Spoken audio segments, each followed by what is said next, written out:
Thank you for tuning to another episode of Pedram Talks. I do have a nice gentleman, a nice guest of mine. We've been trying to get a hold of each other, or at least I've been trying to get a hold of him for some time. Finally, we're here, Mr. Borhan. Finally. How you doing? Great. How's everything with you?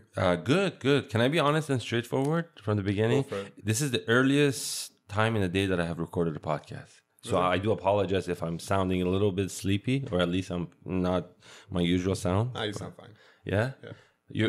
You're typically an early person? Yeah, I wake up like at 8:39 every single day. Like I'll work the night before. So like I'll get home like at 3 in the morning, 4 in the morning. Okay. And I just wake up at 8. And you're not tired, you're not feeling like you need more sleep? I can't sleep. That's the problem. Once I wake up, I wake up. Oh. So I'll be tired, but I just can't go back to bed. So you're not the snoozer? No, I never use an alarm. Unless I have to wake up for like a flight. Okay. Yeah. But other than that, you're just, whenever you wake up, you just wake up. But I always know I'm going to wake up at 8:30. It's like... Wow, it's natural. It's a systematic thing, yeah. Good.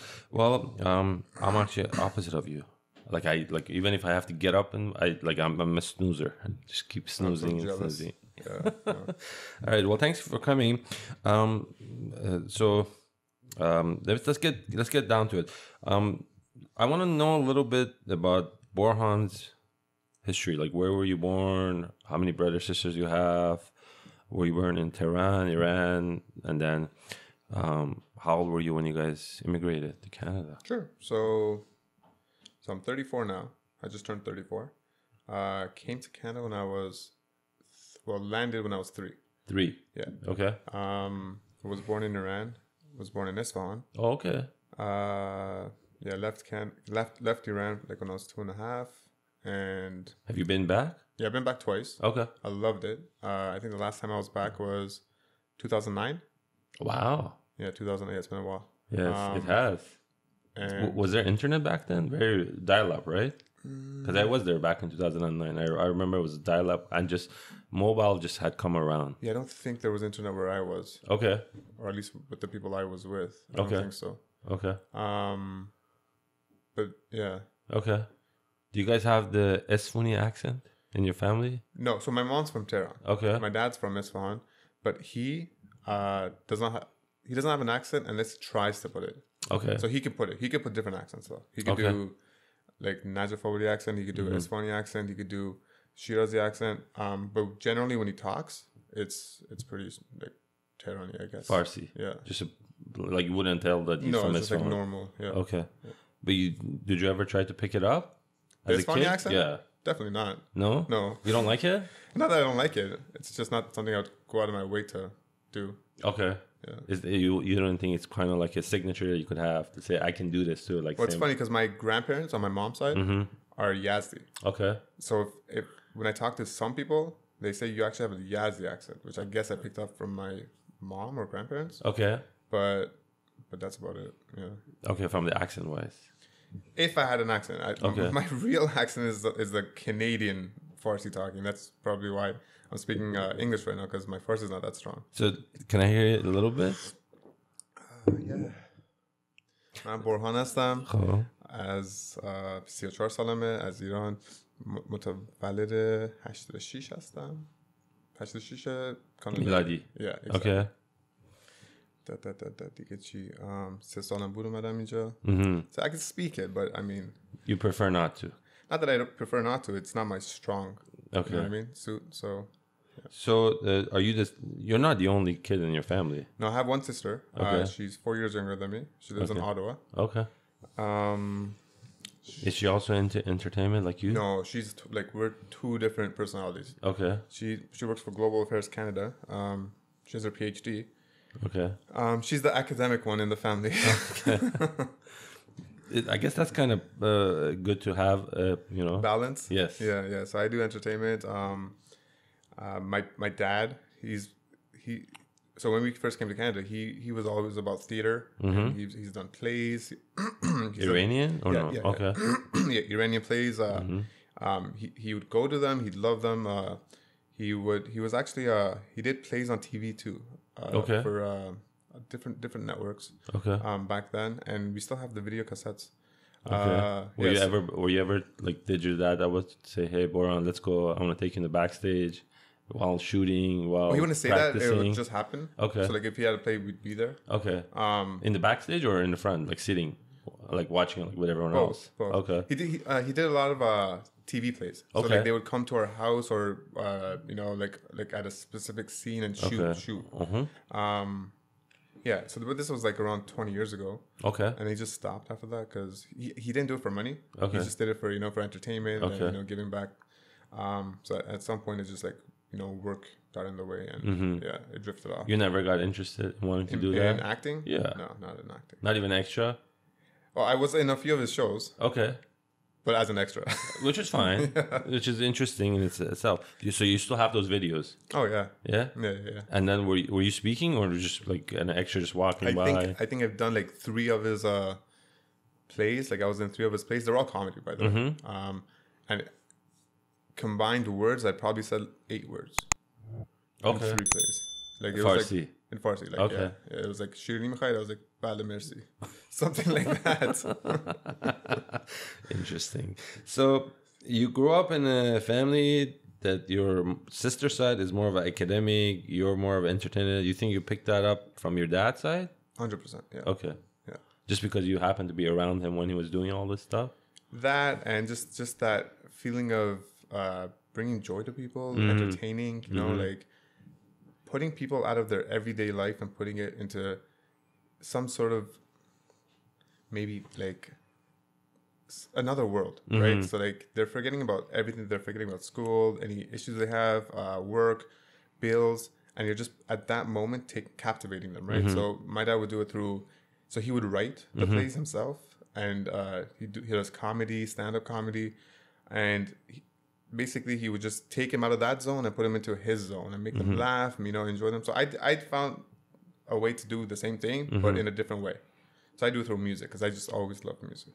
So now going just so you mentioned your dad. So going back to him, did he?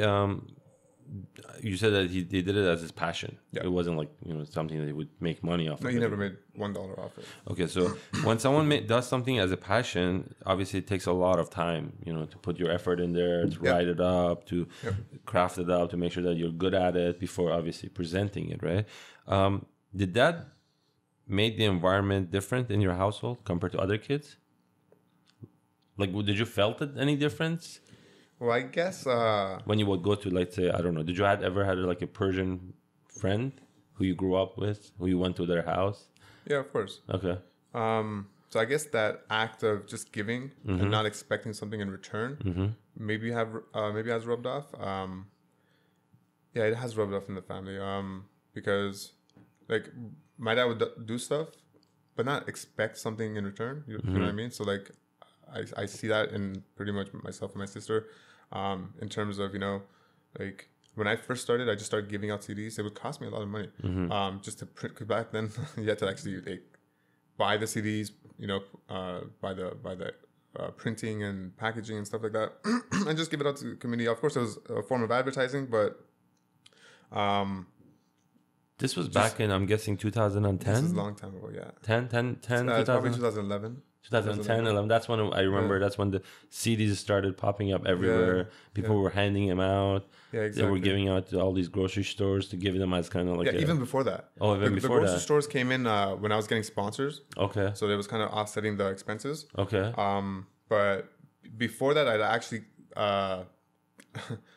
because when I would pay for myself, like I didn't have that many, right? So I couldn't give it to grocery stores, so I had to limit the people I give it to. So it'd literally be like pretty much like handpicked. Okay. Yeah, maybe it was like 1,000 CDs, and then I just give it out to family members and friends and friends of friends. 1,000 is a lot of like a number of CDs. 1,000? Yes. No, it's not that much. No. You had that many people to hand it out to? Yeah. Okay. Because like 1,000 people, like you would actually handpick. Yeah, but like remember, like each person wants one for their friends, so they take like 4, right? They're like, give me 4 because I want to give it to my mom. Somebody has 2 cars, they want to listen to it. Like back then, there was no like there wasn't really a probably not even an iPhone, right? That had like music on it that you could just pop in a USB or something like that. So yeah. Interesting. So how did you? Let me kind of walk me through your childhood. So you grew up in Canada. You went to Preschool, elementary, junior school, high school, college. Yeah. And then did you grow up in a Persian environment, like community? Yeah. So like in the middle of North York, Richmond Hill? Yes, I grew up, like one of the first places that I remember living in was Graydon Hall. Okay. Which I'm pretty sure all Persians in Toronto are familiar with. Yeah, Young and Shepherd. I mean, Damas and Shepherd. Yeah, exactly. It's a Iranian community. There's a big Iranian community there. So I grew up there for about 10 years. Okay. And then I moved to right across Pina Plaza. Okay. Which is another Persian community. Grew up there for like I think another 12 years. And in my household, we always talk Farsi. Okay. So like if I talk to my parents in English, they'd give me that stare, like, what are you doing? You know what I mean? It's like that. It's like we're Persian. So that's good. I always had Persian meals or Iranian food. So I grew up in the culture. So I loved it, and it's something that I want to pass on to my kids. So but then you gotta practice the Farsi though, no? Yeah. Well, I mean, talk Farsi. Yeah, that's for sure. Put them in a Farsi school and Persian school. Like I went there 6 years. Okay. Probably take them to Iran. Hopefully. Okay. But go to like the Nowruz, go to the shows. Go to if there's a stand-up comedy in town that's Farsi, take them there. Just try to get them into that community, just like I was. Yeah, I think it's good. So, who listened to your music in your household? Was it your mom? Was it your dad? My mom loves to dance. Okay. So same with my sister. So that side for sure. Okay. My dad, I wouldn't say is much into music. Okay.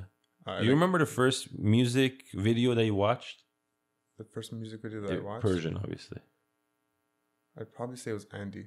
Oh yeah. Oh yeah. And this was like prior to like internet being there. This was this is way before. This is like on TV. This is like those Tarana music videos. Yes. Where they had like the same stage for all the artists, and then they would just repeat. Exactly, the artists would come. So I think those would probably be the first ones I watched. Okay. I specifically remember watching the Hatif Zangi Tafri music video. Yes. Because that was like a big hit back then. Yes, he was in a classroom. He had this like little mini. So probably one of those music videos, yeah. Okay. But then, did you know anything about it? Did you know the music scene, or you were just watching it like any other kid? No, just knew nothing about entertainment, the production and stuff like that. It was just like. And then when you left your house to go, let's say, play with your classmates back in like elementary or I guess junior high school, did you have Persian music in your cassette player or no? No. So it was two different worlds. Outside you were. Well, that was the stuff I would do. Like Persian wise would be with my family. Okay. So I grew up here. Most of my friends growing up were non-Persian, unless they were like my family members, like cousins. So anything outside of the house would probably be English. Is it the same right now? No, it's totally opposite. It's totally opposite. Yeah. Now you are the fully Iranian integrated. Friend. Yeah. How did that transition happen? Just naturally? Well, okay. So when I started DJing, I started DJing with hip hop, dance hall, and R&B music. I remember that. And that's just been one of my passions. Like I used to love that music, especially dance hall reggae. So I grew up with that. Did you ever do an event under? Oh yeah. I used to do school dances. Okay. Yeah. So my friend. Okay, so this is how it started. My friend was a DJ. And then I just go like tag along to his shows, and he used to do hip hop shows, like those basement dance hall house parties. So I used to go and I used to love it. I just loved seeing how he would make the crowd go wild. Basically, it was just like this was a CD player that he was playing on. Oh no, these were vinyls. Vinyl, yeah. Okay. These were Technics. And then so what I would do is I'd ask. First of all, I'd go to his house every now and then just to see what he's doing and do it myself. And then I slowly started convincing him to like lend me his turntables. And back then, these Technic like 1200s were heavy, and expensive. And expensive. Yeah. They're actually more expensive now because they're discontinued. Yes. So they're more like a novelty. Yes. So I take it, so I start practicing, and then so I'd have to practice with his music because there were vinyls. So it was all that same genre I was talking about, and then I got into Persian music after that. So then it came the CD players, and then it was easier to download music, where you didn't have to buy every track for like $10. Well, okay, so the way it happened was that I went to Iran, and the first time I went to Iran, which was what year? I think it was 2004. Okay. 2004, 2005. And so I went there, and back then I was obviously DJing hip hop, and we're getting into it at least. And then my uncle was a DJ in Iran, so he go to weddings and like private events and just like actual DJ, or they were like what was considered a DJ back then in Iran. Okay. So it wasn't like they weren't taking Technics or CD players. He was actually literally taking a stereo with speakers. Okay. So yeah, so it was like a home stereo with speakers. Which was a cassette player. With cassette player. Okay. Yeah. And no, actually CDs too. CDs too. Yeah, CDs okay. too. Yeah. So he was a DJ, and then he gave me about 200 songs right before I was about to leave. He's like, on CDs. Yeah. Okay. Yeah. He gave me 200 songs, and he's like, just have it just in case you run into an event that wants Persian music. And back then, I didn't really know Persian music that well. Like I knew the popular songs like the Hatif and the Andes, but pretty much everybody sounded the same to me in terms of vocals. I would obviously recognize the beats because that's what I do. And then I just started playing around with it. And then my cousin had a birthday party for his and asked me to DJ. And he's like, just throw in a few Persian songs, right? Because like we're gonna have Persian guests, and that's pretty much how it started. So that was my first time playing Persian music at an event, at a family, at any event. Okay, it just happened to be family, right? Okay. At any event, and then a few people liked it, like my work. They got my card. They're like, "Can we have a business card?" I'm like, "This is not even what I do. I'm just doing this for fun." Okay. And I didn't have a business card back then, so I'm just like, so you had to write your number down on a piece of paper or something. Yeah, exactly. Take my number, and one thing led to another, and that's it. Yeah. It's funny because I think first time I met you, and I'm gonna just I might not be exact with the dates, but I think it was around 2010, 9. I think I just had met you with a friend of ours or a friend of yours, and then I had met him through some other folks, Sam Ruse. Yeah. And I randomly came across you, and then he's like, "Oh, this is Borhan." I'm like, "Oh," because I do remember you from the hip hop. I remember like when I was looking at it, you would show up as a hip hop mix tapes. But then I wasn't sure, whether you wanted it, and then maybe we had a brief conversation. I don't even remember when I asked you, I'm like, "Why don't you do Persian?" Yeah. And then you're like, "Oh, well, I mean, it hasn't happened yet." I think I remember I saw you DJing a bit too. Yes. At some point. I did it.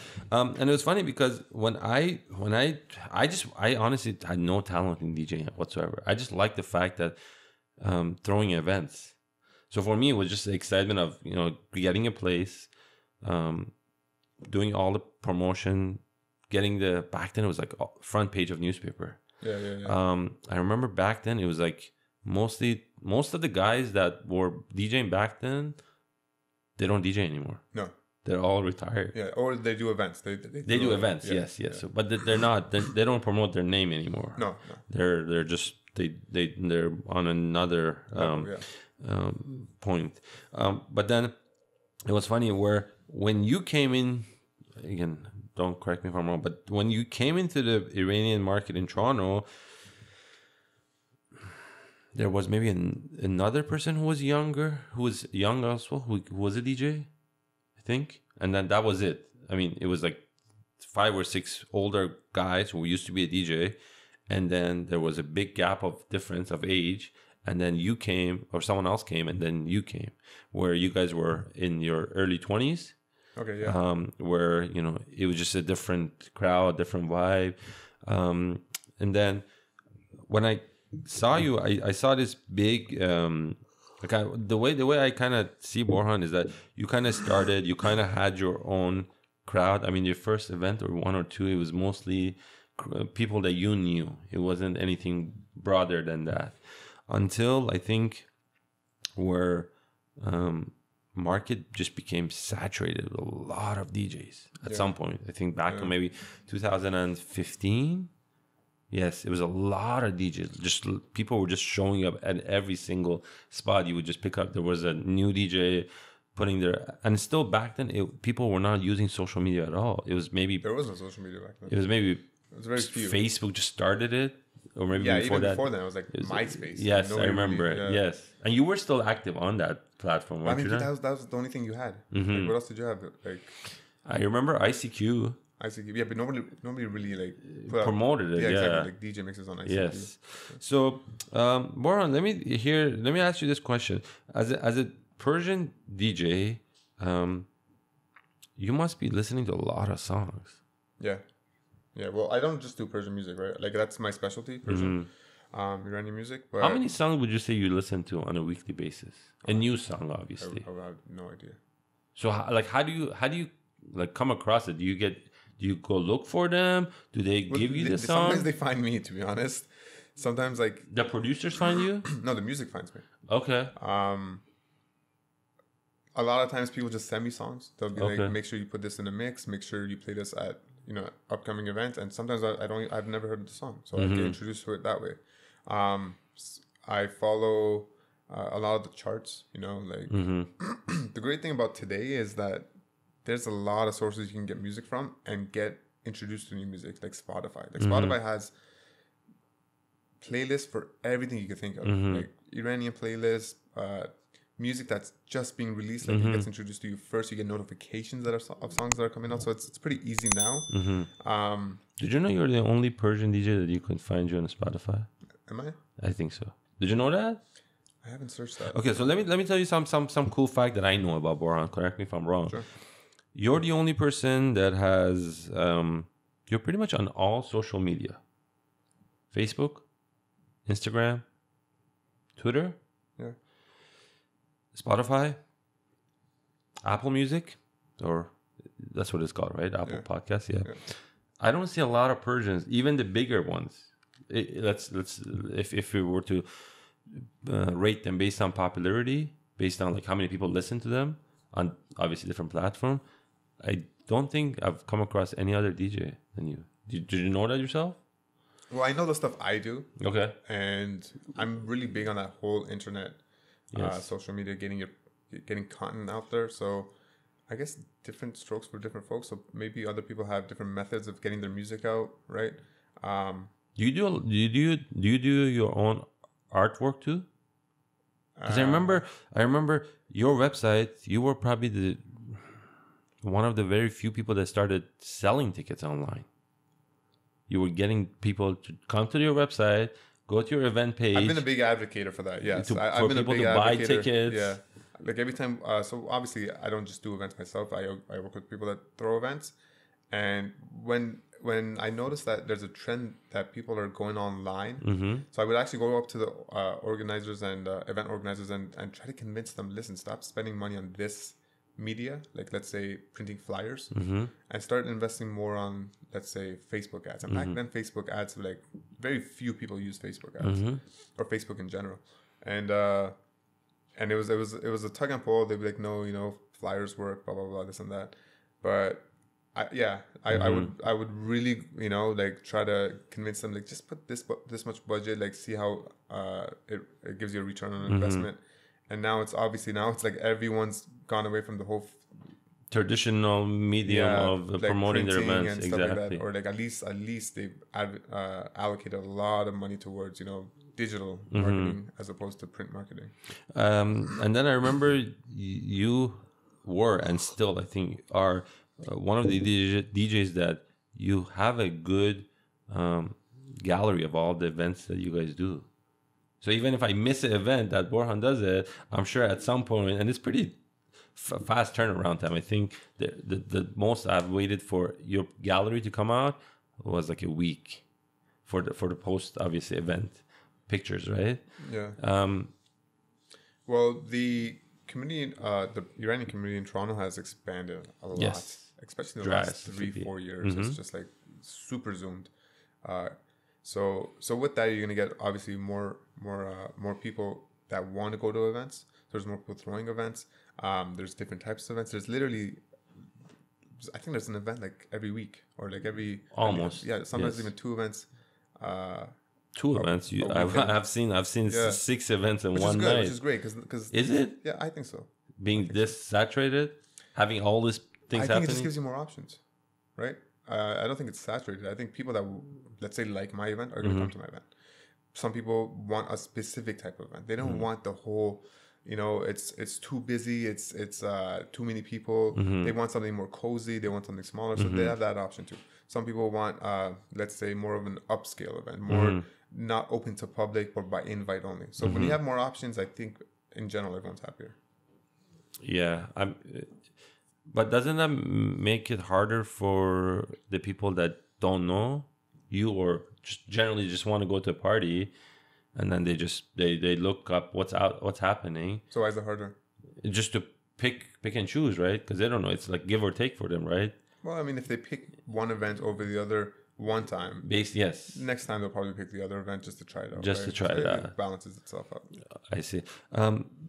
And again, going back to previously item that you mentioned, did you know I think your events are among the very few events that actually pops up when you Google search Persian events in Toronto? I didn't know that. Yeah. Maybe it depends on the event. No. Huh? I mean, when I don't know how much SEO and SEM you do on your own website, but as soon as you type in Persian events Toronto, you're probably, I would say, the top 10 searches that come up. I've done some SEO work in the past. I know that having a website that's been out there for a long time, or sorry, a domain name, so like djborhan.com, that's been out there for a long time, has more credibility with Google. So the searches coming out. Exactly. So they'll rank it higher for certain keywords that you're saying, like right now, like Persian events Toronto. And I think I bought my domain like literally like the first time I could, maybe like 10 years ago. So I think that's probably why. Did you design your own website? Yeah. See, that's what I remember. I remember when I was getting to know you, I remember that one of the interesting facts about you was that you were a big advocate of being present online. Yeah. Having that online presence. Yeah, still which was for the first time it was very interesting. So let me ask you one question before we wrap up part 1. Ready? Did you know if I were to search Persian mixes on YouTube, at least from Canada, your mix comes up? Sweet. And do you know how many hits you have on that mix? It's like a particular mix? Yes. I don't know which one you're talking about. So What's your biggest hit on YouTube? Think about it, because I know what the answer is. Okay. And I'm surprised that you haven't monetized it, which is interesting. But I want to know why. It must be, you must have your own reasoning for do so. But there is a mix of DJ Borhan out there for people that don't know that has huge number. I don't think I've seen any other Persian to have that many viewership on YouTube. Sweet. Yeah, think about it, and I'll ask you in a second round. Thanks. Thank you for tuning again to the part 2 of Pedram Talks with Mr. Borhan. Should I call you Borhan or DJ Borhan? No, Borhan. Borhan. Yeah. It sounds so. So, Borhan, do you know what's your one of your biggest mix in YouTube? You mean most viewed? Yes. I don't know which one because I haven't checked as of late. Okay. But I'm guessing it's around 1 point something million. Yes, it's just about 1.3, I think. 1.3. I think okay, that's what I looked at around roughly. 1.1. Yeah. Which one's that? I'm gonna guess the one that has you. Oh, you don't know the name? I don't know the name. Oh, I'm gonna go based on my memory. I think there's one that from maybe 2018. Yeah, I wouldn't know. 2018 or 17. I could be wrong. How did that come about? Okay, so let me ask you this question, because I know YouTube has been cracking down obviously on a lot of copyrighted music. Yeah. How did you get about it? Is it just that you can't monetize it? Exactly, yeah. So you can't monetize it, and I don't want to monetize it because it's not my work. I'm not there to throw my mix out and make money. I'm actually there to throw my mix out and give something to the people that I hope they enjoy, because it's my selection of music and it's basically my creativity. But like I know, for example, Avang record label takes down a lot of people mixes. No, not Avang. Remember, they're making money off it. So, if you monetize it. No, you don't have a choice. So when you post something on YouTube, which the material in that it's copyrighted. Piece, it's copyrighted or belongs to somebody else. So let's say songs belong to Avang or BO2 or whatever it is. YouTube automatically gives them the money that generates from that video. If you monetize it. No, you don't have a choice. They're going to monetize it regardless? Yeah. Oh, okay. I didn't know that. So it picks up the account automatically, and it registers it to who owns it. and then it gives them the money that's generated from So in your event where you have a mix, which has potentially a lot of songs. My event? No, I mean your mixes on YouTube, when you have a lot of different songs. Who gets the first credit? Is it the first song that gets? I don't know how they distribute it. Okay. I'm sure they have a algorithm for that, but I know that it gets distributed. Okay. Yeah. Among all these different label companies. Yeah, so like if you post one mix that said it's like 1 hour long and it tracks to like 17 different copyright owners, I think it's going to distribute it depending on like where in the mix a person listens to, you know. Mm-hmm. Obviously, but I mean, like the I guess the point is that as long as that particular song gets heard, whoever that, I think so. Okay. I don't know how their system interesting. works. I didn't know. Yeah. So, how did that come about? I mean, was it natural for you? Did you just upload it and not knowing that it was gonna go viral like that? I don't know if it went viral. You don't think so? 1.3 million is a lot of hit, bro. Yeah. You don't think so? Like, I mean, I guess for you, because I guess your comparison is to a non-Iranian videos, right? But I mean, on an Iranian level, getting 1 million hit, even TV channels like BBC don't get that kind of hits. Yeah, I guess it depends on the piece that you're putting out. I mean, I'm grateful that people like it. I'm grateful that people are coming back to listen to it. You know, I get a lot of messages of people. I listen to your mix while I'm working out. I listen to your mix, you know, when situations are not right in my life, it just lifts me up. So I'm glad that it's helping people. But I didn't put it out to think that it's gonna, you know, get that many hits. Usually when I put out a mix, depending on the mix, by the way. So like Nowruz mixes that I put out in March, they're actually called the Super Mix. That I try to make it dancey because it's Nowruz. Like I try to put in as many dance songs that I know, you know, that people are gonna like and I like myself. Some of the later mixes that I put out are just songs that I like. Do you like newer songs or the traditional qadimi, qeri dance songs? I like them What's all. your preference? If you were to listen in your own car, if I were to listen to my own car, to your own mixes, I don't usually listen to dance mixes or dance music, to be honest. No, I probably listen to more mellow, you know, like something with like meaning and like. Okay. Yeah. Like the Iranian songs, R&B songs. Okay. Yeah. Do you listen to Iranian hip hop? I do. Yeah. Yeah. Yeah. Do you think they're performing to the level that this new generation is listening to because now they have more opportunity, right? They're not just listening to Iranian hip hop, but they're listening to all other genres of hip hop, right? I think Iranian hip hop has come a long way.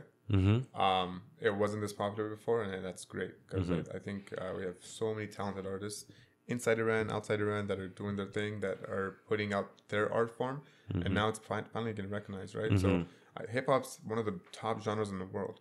So to have something like Iranian hip hop, which kind of shows the lifestyle of some people that are living in Iran, basically, not everything has to be dance, right? It could talk to you in a way that you can relate to, and I think that's more important in connecting with people. Did any of those hip hop, I guess, singers, did they ask you to collaborate with them? No? Would you want to collaborate? To make a beat? Yeah. Not to make the beat, but you know how most of hip hop nowadays are turning into DJs to want to have the bigger audience, have that EDM audience listen to them, listen to their music in a different, genre.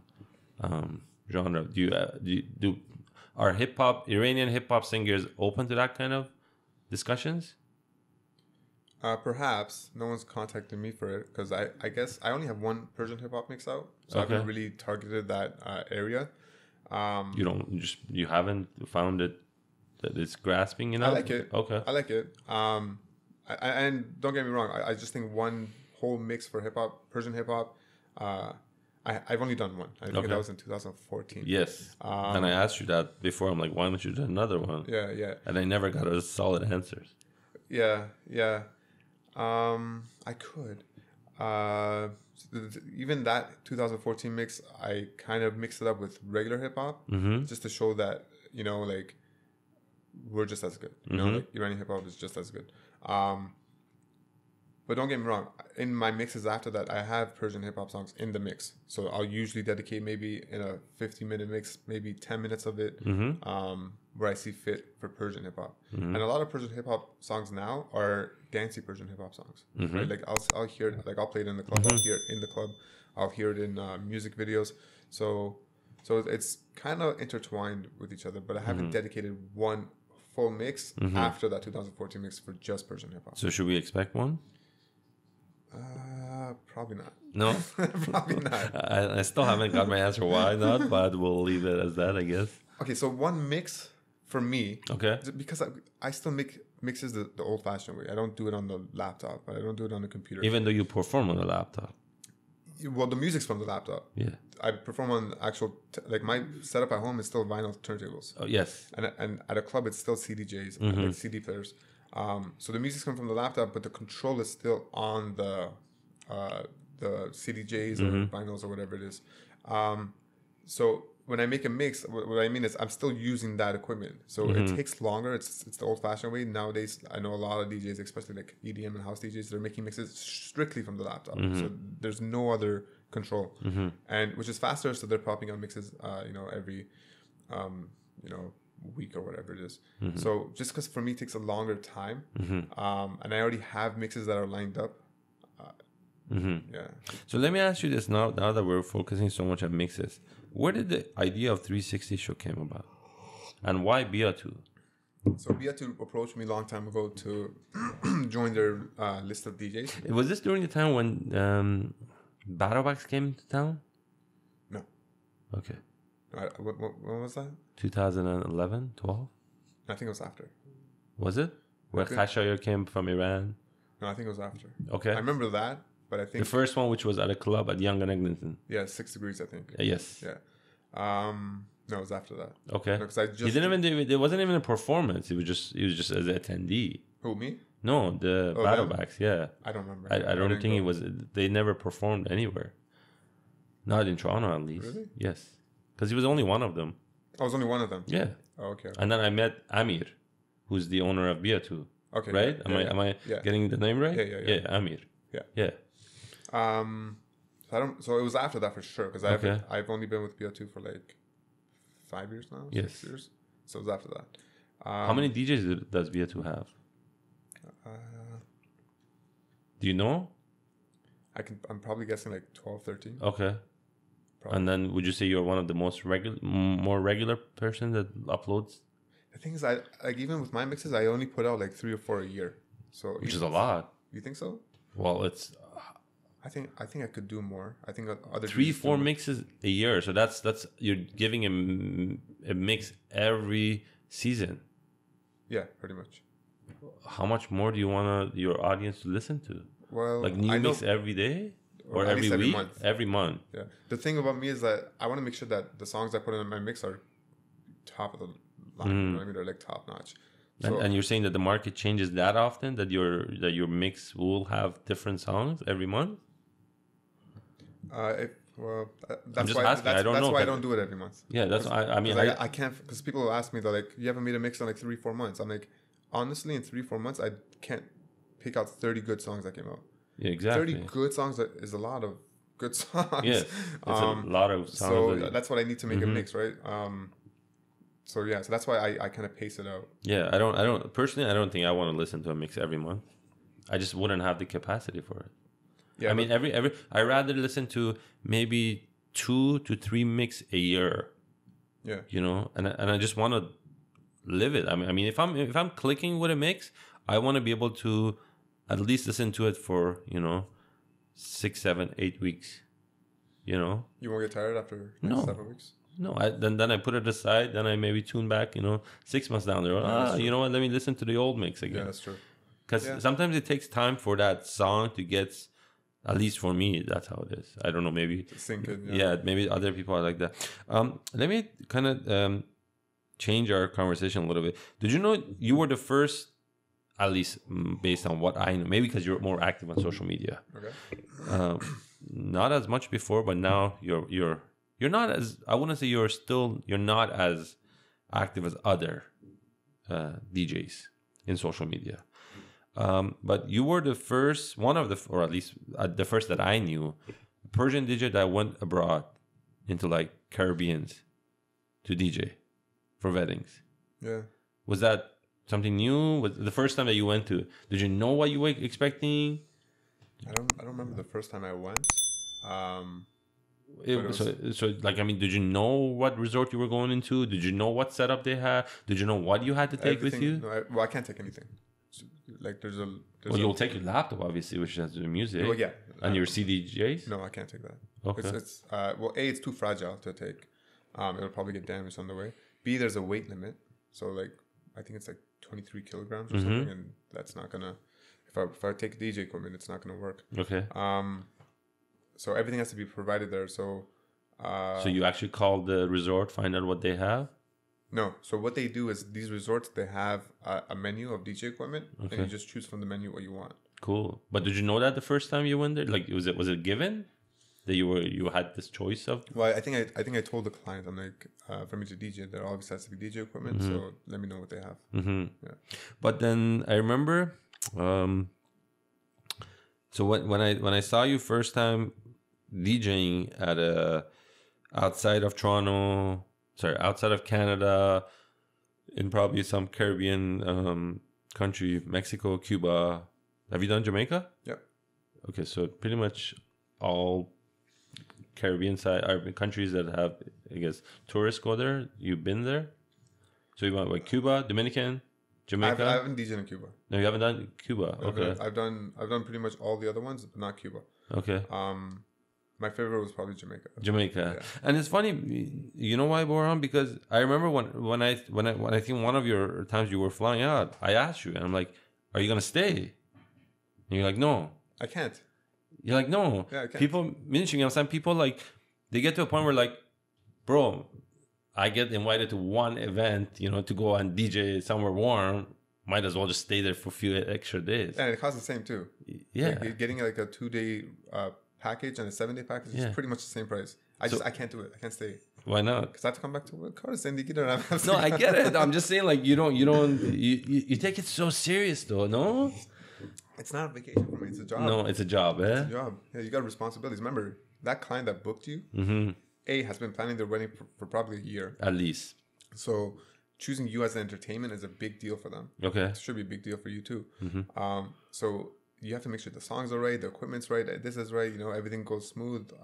So there's a lot of responsibility that goes with it. It's, you post something on Instagram that shows like. But you don't even you barely put anything, and you do a lot of events throughout the year. A lot of private events, a lot of like public events. I hardly have seen you put up anything more than maybe a picture or 10 seconds video. Yeah, that was it. Yeah. Like people like other DJs, they kill themselves on social media. They want to say, I'm here. I don't see you doing that. And it's funny because someone who is so in tune with being present, have a presence online, have a fully functional website, sell their tickets only online. I don't think you hardly sell anything at the doors nowadays. Most of your events are pretty sold out. I don't think I've been to one that haven't been sold out, or at least haven't heard that it's not been sold out. Even at the nights that it was very competitive, and again, I can name you at least 2 or 3 nights that I know for a fact that it was very competitive. But you don't use Instagram as often. I do. I limit my posts. Okay. I limit my posts. I feel like... Is that knowingly, or is that just because of your personality? Probably both. Okay. I just don't want to... Like, I won't post like 3-4 times a day. I just find that so annoying. Even when I'm scrolling through Instagram and I see somebody post 3-4 times a day, I'm just like, it's too much, right? I try to get more selective and So with you DJing abroad, so you only look at it from a work site.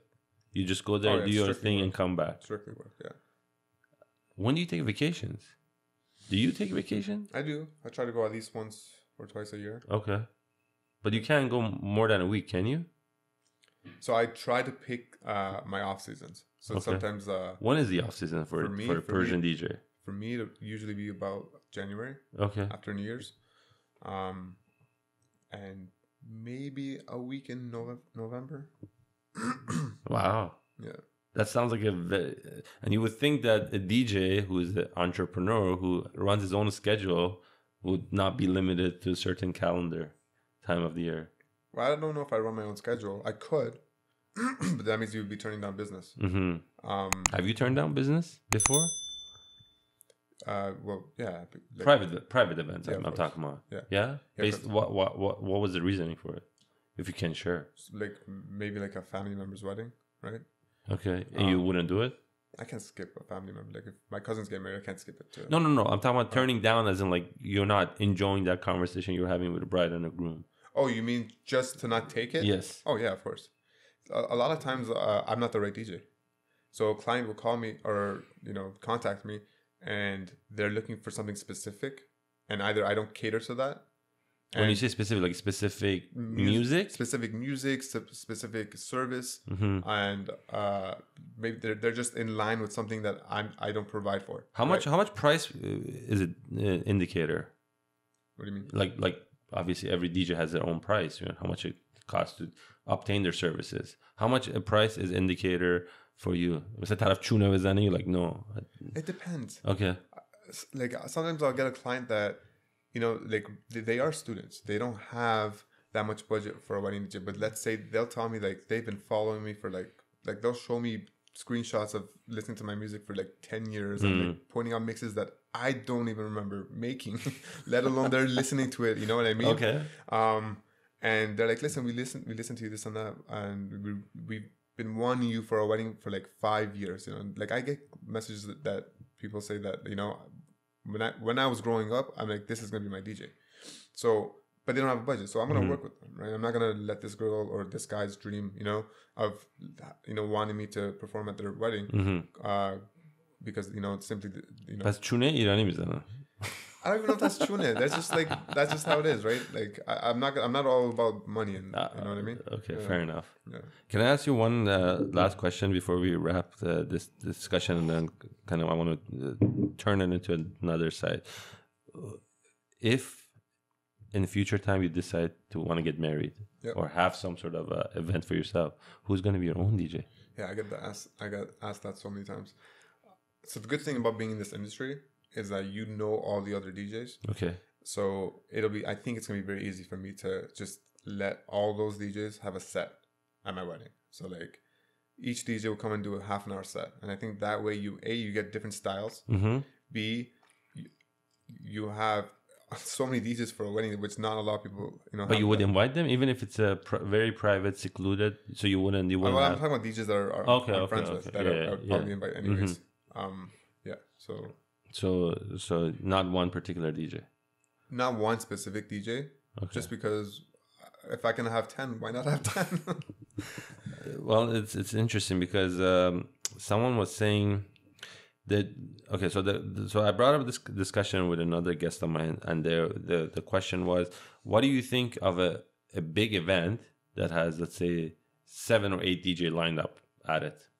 And I'm sure you've been part of those too. We have one coming up. Yes. So the discussion was, or the argument was, just because one person becomes the headliner and then the rest just becomes an addition just to fill up that whole event as a promoter. I just fill up the whole. How would you answer to that? To someone that says, listen, like in Bangladesh, they just brings in all these different DJs just to fill it up, just to promote his event, but then yet he's the main headliner. Well, I think a lot of shows are like that. So you go to a comedy show and they have people that come there that perform, and then you have the headliner that comes there and does his jokes, right? So every event's different. We don't just bring people just to like fill in a time slot to DJ, because obviously, why would you pay somebody for something that I could do myself?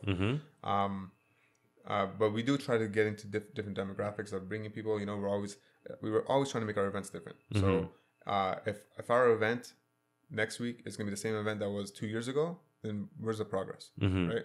So we want to get different people to come out to our events, see what they, let them see what we have to offer, and there's different ways of doing that. And do you actually sit down with these DJs, I guess what I would call starting DJs, or DJs that are like, I've seen like your events that you have DJs that don't really, I don't even know, like really, like is there a DJ by this name? Okay.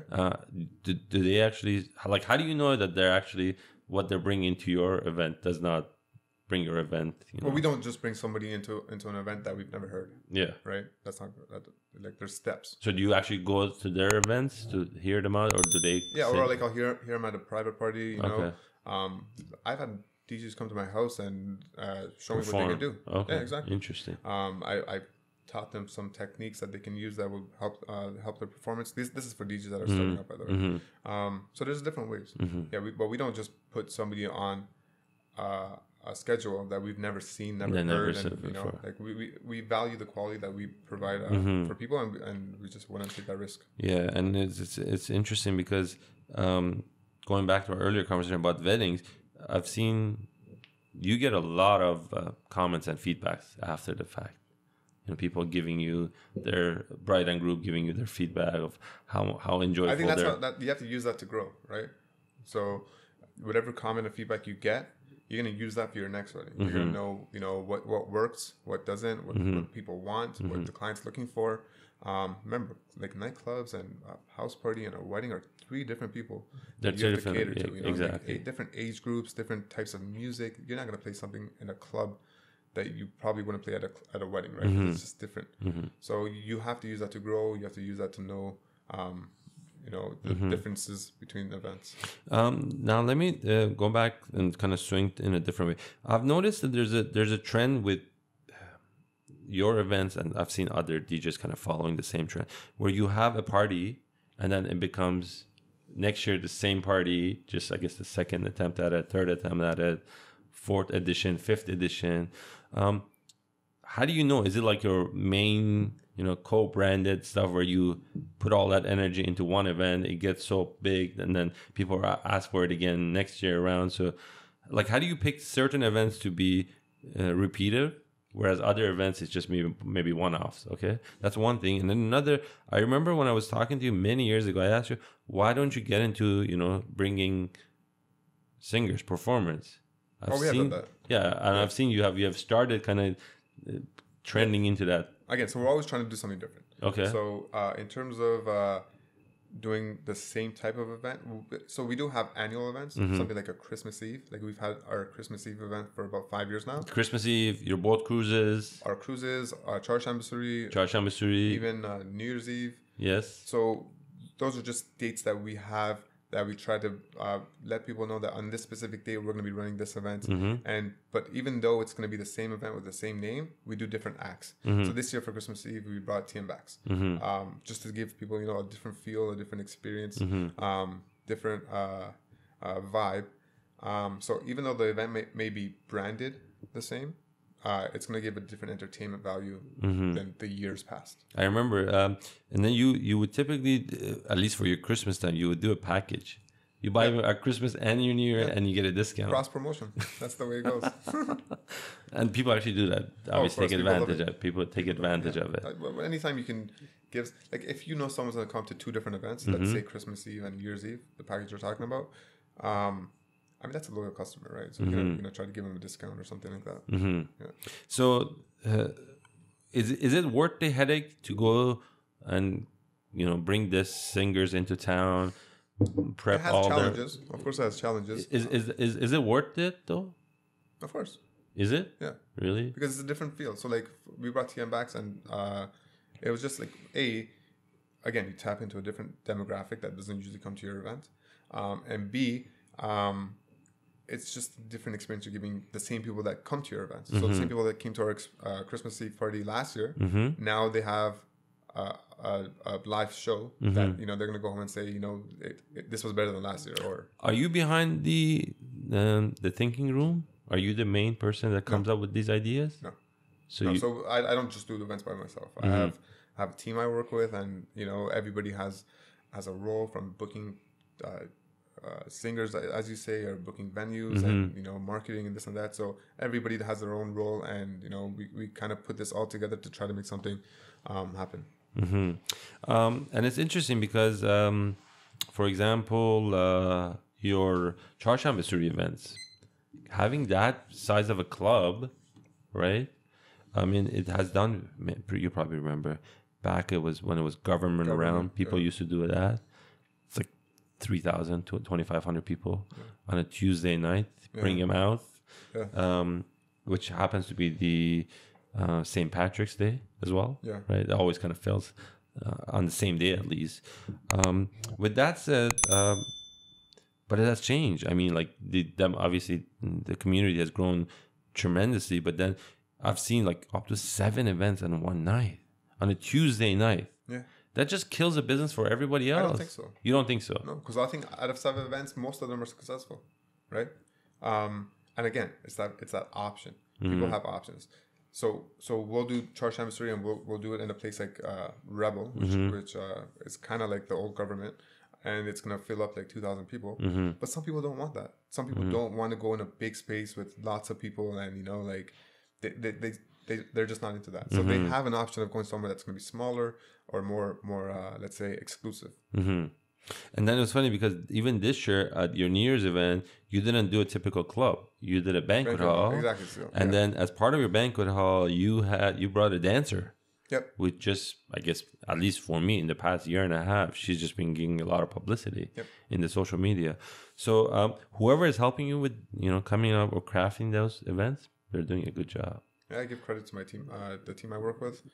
Everybody we just throw in ideas into like a hat and then see, which one can work out, which one's going to make our events different. Good. Well, I'm looking forward to many more mixes, man. That's my number one. Awesome. I don't do a lot of parties anymore. I'll try to get that Persian rap mix in the works. Please. It was definitely nice meeting you, buddy. It was nice meeting you and nice talking to you. Hopefully people will listen and enjoy.